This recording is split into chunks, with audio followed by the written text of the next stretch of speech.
What's up guys, Captain Ron here with another video. Now, let's say you guys want to get into the career of being an automotive technician. You got to start somewhere. First place you're going to want to start is becoming a lube technician or an oil change guy. It's where I started.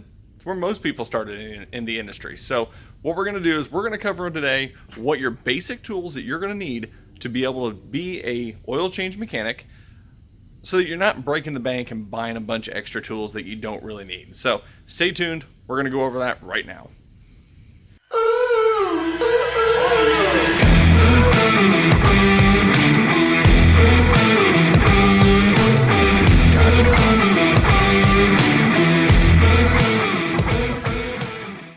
So for starters, you're not really gonna have to go out and buy anything super expensive.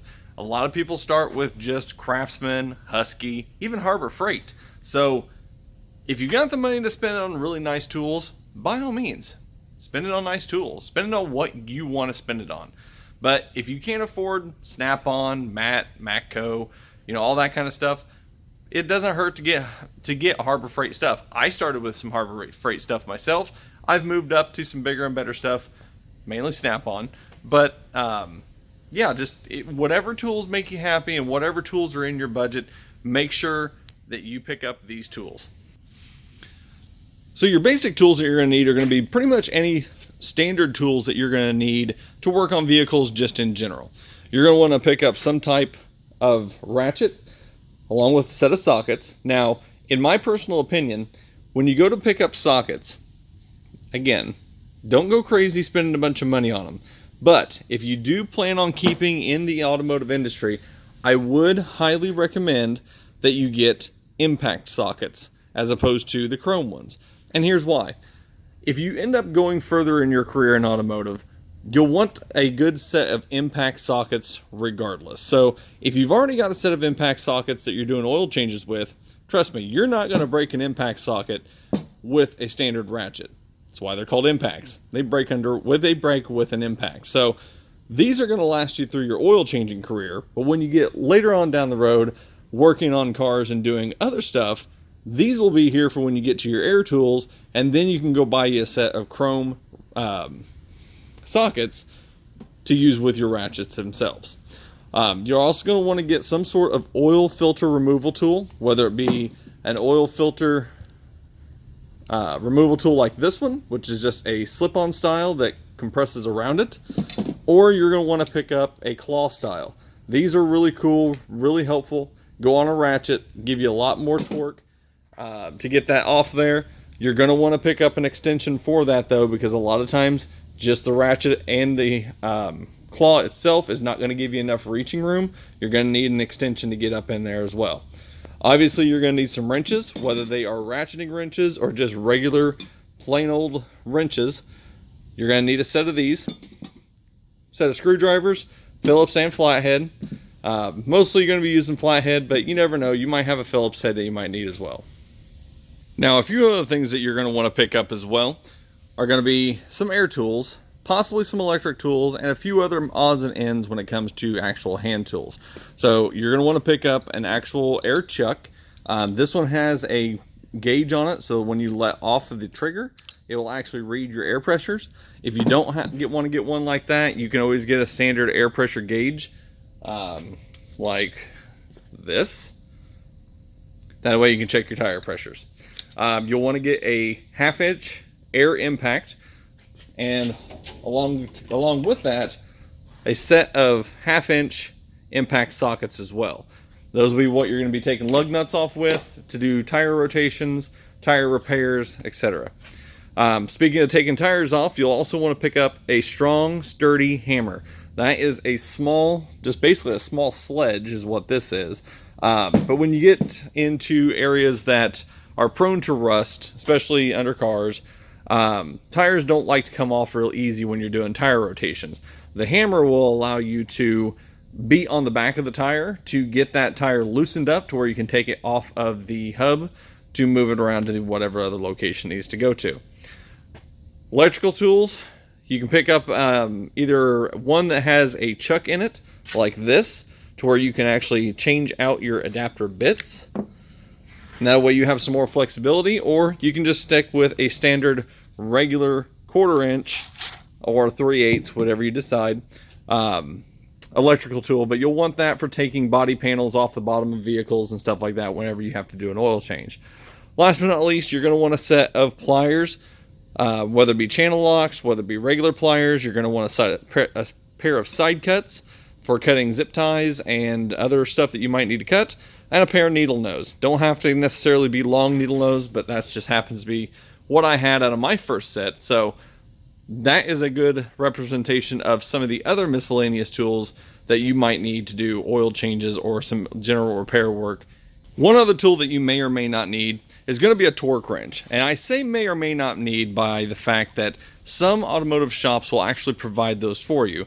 Me, on my hand, I have a torque wrench that I bought through school that I keep in my toolbox itself. Now, on top of that, my dealership also provides these preset torque wrenches. This one here is specifically set to 100 foot-pounds that we keep hanging on the wall, so that if we need to go torque lug nuts down, we can go over, grab the 100, torque them down real quick, hang it back on the wall, and we're done.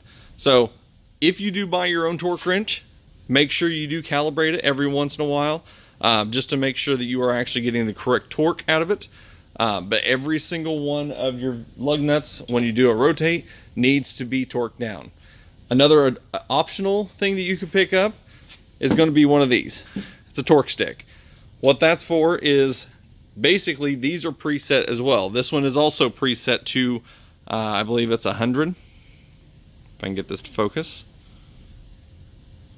Yeah, right there. Come on, focus. 136 Newton meters and 100 foot-pounds.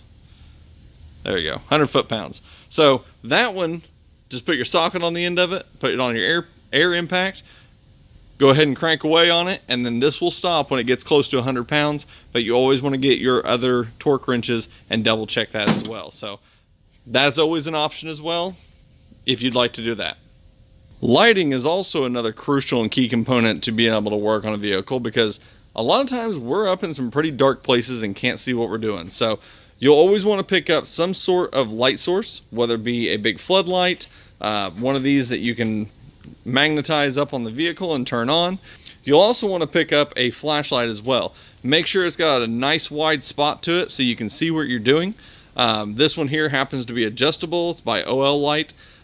Picked it up off Snap-on truck for like 60 bucks. It's actually a pretty nice flashlight. It does have a rechargeable base to it, so I can set it on my stand, and it's ready to go for me every single day. Last but not least, you're going to need a place to store all your tools.